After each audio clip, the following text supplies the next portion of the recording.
안녕하십니까, 월해입니다. 침묵의 수호자, 레이저 무기의 시대가 열리다라는 주제로 청광 시스템의 실전 배치와 글로벌 지향성 에너지 무기, 즉 DEW 경쟁에 대해 말씀드리겠습니다. 먼저 청광 시스템의 주요 사양을 살펴보겠습니다. 타격은 무인기, 박격포, 소형 보트를 목표로 합니다. 고출력 광섬유 레이저를 직접 조사하는 방식을 사용합니다. 전력 공급은 통합 모듈식 전원 또는 이동식 발전기를 통해 이루어집니다. 다음으로 글로벌 DEW 경쟁 현황입니다. 미국은 헬리오스, 실드, 서 등 다목적 및 이동형 시스템 개발에 주력하고 있습니다. 중국은 LW30과 사일런트 헌터를 통해 고출력 지상 기반 및 전술 배치 시스템을 보유하고 있습니다. 러시아의 페르스벳은 위성광학 센서 근환에 특화된 전역 고출력 레이저이며 이스라엘의 아이언빔은 단거리 방어 시스템으로 아이언돔과 연동하여 운용됩니다. 이번 슬라이드에서는 전체 내용의 핵심 요약을 말씀드리겠습니다. 먼저 실전 배치에 대해 말씀드리면 2023년 12월 한국군은 청광 블록 1을 실전 배치했습니다. 이는 세계 최초의 작전 운용 대공 레이저 무기 체계로 주로 북한 무인기 및 드론을 타격하는 것이 주 목표입니다. 다음으로 패러다임 전환입니다. 레이저 무기는 고비용 요격 미사일에서 무한 탄창 개념의 레이저로 전환을 이끌고 있습니다. 발사 비용은 해당 약 2,000원, 즉 전기료 수준이며 낙탄 피해 없는 정밀 타격이 가능합니다. 마지막으로 미래 전망입니다. 청광 시스템은 고정형에서 기동형인 블록2로 진화할 예정이며 AI 기반 군집 드론 추적 및 KF-21과 같은 항공우주 플랫폼과의 통합을 목표로 합니다. 더 나아가 비살상 및 기상 통제 기술로도 확장이 기대됩니다. 대한민국 레이저 대공무기 청광에 대해 좀 더 자세히 살펴보겠습니다. 청광은 레이저 발진기, 빔 집속기, 그리고 냉각 장치로 구성됩니다. 그 위력을 보면 20kW의 출력으로 광학 센서와 조종익을 무력화할 수 있으며 700도 이상의 고열을 발생시켜 무인기의 엔진이나 배터리를 용해시킬 수 있습니다. 유효 사거리는 2에서 3km로 저고도 방어에 최적화되어 있으며 빛의 속도로 즉각 교전이 가능합니다. 가장 큰 장점 중 하나는 회당 약 2,000원의 낮은 발사 비용입니다. 개발 현황으로는 2019년을 착수하여 2023년 12월에 실전 배치되었으며 현재는 기동형인 블록2 개발이 진행 중입니다. 현대전에서 우리가 직면한 비대칭성, 즉 비용 교환비의 딜레마에 대해 말씀드리겠습니다. 상업용 드론은 대략 $1,000 정도의 저렴한 비용으로 구할 수 있습니다. 반면 이를 요격하기 위한 미사일은 한 발당 약 $200만 달러에 달합니다. 군집 드론의 위협은 현대전을 저비용 대량 살상 무기의 포화 공격으로 정의하고 있으며 이러한 상황에서 고비용 미사일로는 경제적 지속 가능성을 확보하기 어렵습니다. 2022년 북한 무인기가 용산 상공을 침투했을 당시 도심 낙탄 피해 우려로 인해 재래식 대공포 대응에 한계가 노출되었습니다. 이는 비물리적 타격 수단의 절실함을 보여주는 사례라 할 수 있습니다. 이러한 딜레마에 대한 해답은 바로 레이저 솔루션, 즉 무한의 방패입니다. 우리나라는 다층 대공 방어 체계를 구축하고 있으며 LSAM, MSAM, 그리고 LAMD에 더하여 레이저 시스템이 저고도 방어의 핵심으로 추가됩니다. 레이저의 핵심 장점은 크게 4가지입니다. 첫째, 비가시성 및 무소음입니다. 적에게 경고 없이 타격할 수 있습니다. 둘째, 낙탄 제로입니다. 파편 낙하 위험이 없어 보신 방어에 최적화되어 있습니다. 셋째, 무한 탄창입니다. 전력 공급만 된다면 제한 없는 발사가 가능합니다. 넷째, 광속 교전입니다. 초속 30만 km의 속도로 즉각적인 대응이 가능합니다. 다음으로 글로벌 레이저 패권 경쟁에 대해 알아보겠습니다. 각국은 고유한 전략과 핵심 역량을 바탕으로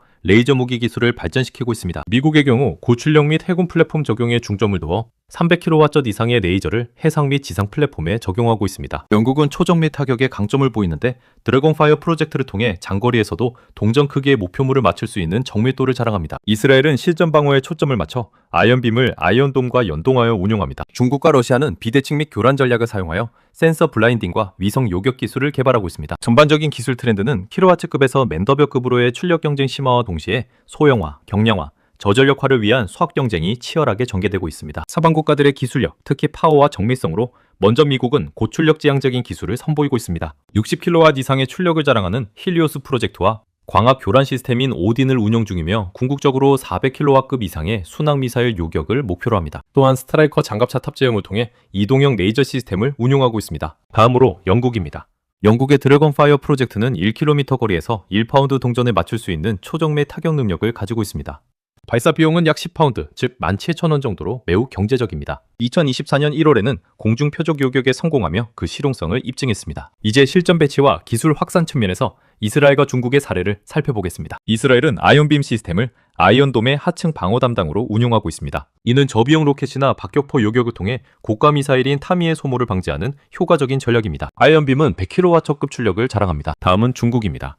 중국은 조용한 확산이라는 전략 아래 1980년대부터 레이저 연구를 진행해왔습니다. 사일런트 헌터와 같은 트럭 탑재형 시스템을 운용하며 특히 센서 무력화, 즉 대질러 기술과 드론 대응 기술 수출에 주력하고 있습니다. 우크라이나 전장은 레이저 무기의 중요한 시험대가 되고 있습니다. 러시아는 두 가지 주요 레이저 시스템을 운용하고 있습니다. 페레스펫은 전략 무기로 정찰위성 및 광학 센서, 블라인딩, 즉 눈을 멀게 하는 데 사용됩니다. 자디라는 전술 무기로 5km 이내의 드론을 열 파괴하는 능력을 가지고 있습니다. 이러한 시스템의 전장 평가는 매우 중요한 시사점을 제공합니다. 레이저 무기가 더 이상 실험실에만 머무는 것이 아니라 실제 전투에 배치되고 있음을 확인시켜줍니다. 물리적 파괴보다는 적의 눈을 멀게 하는 소프트킬 용도로 주로 활용되며, 이는 레이저 무기는 더 이상 SF가 아닌 현대 전투 서열의 표준 구성 요소가 되었다는 인식을 강화합니다. 레이저 무기 개발의 가장 큰 기술적 장벽 중 하나는 바로 열과의 전쟁입니다. 먼저 전력 규모에 따른 목표를 보면 2050kW급은 소형 드론, 쿼드콥터, 박격포탄에 대응하며 100kW급 이상은 순항미사일과 경비행기에 대응합니다. 최종 목표는 탄도미사일 요격이 가능한 메가와트급 레이저를 개발하는 것입니다. 그러나 심각한 냉각 병목 현상이 존재합니다. 레이저 발사 시 막대한 고열이 발생하며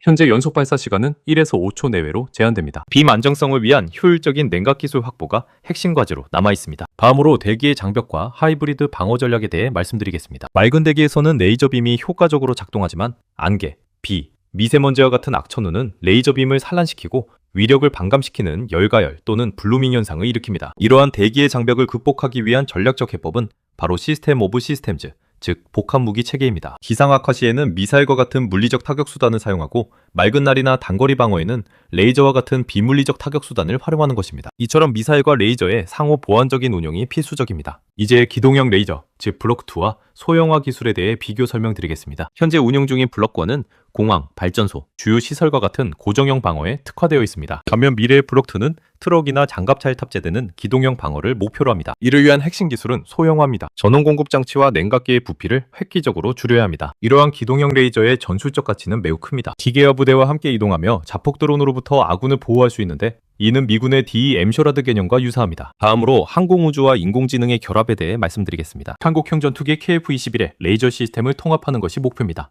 구체적으로는 내부 무장창에 탑재되는 레이저 포드 개발을 목표로 하는데, 이는 공기 저항이 없는 클린 컨피규레이션을 가능하게 하며 공중전, 즉 도그파이트 시 탄약 제한 없이 연속적인 공격이 가능하다는 이점이 있습니다. 또한 인공지능 기반의 트래킹 및 정밀 타격 기술이 중요합니다. AI는 불규칙하게 기동하는 군집 드론을 인간의 반사신경보다 훨씬 빠르게 추적할 수 있습니다. 뿐만 아니라 AI가 이동 표적의 취약점, 예를 들어 엔진이나 센서 부분을 실시간으로 식별하여 정확하게 레이저를 조사할 수 있게 됩니다. 레이저 기술은 전쟁을 넘어 자연을 통제하는 영역으로도 확장될 수 있습니다. 2023년 스위스에서 진행된 사례 연구를 소개합니다. 스위스의 장크트 사이언티스 산정상 해발 2500m에서 고출력 레이저를 가상 피뢰침으로 활용하는 실험이 진행되었습니다.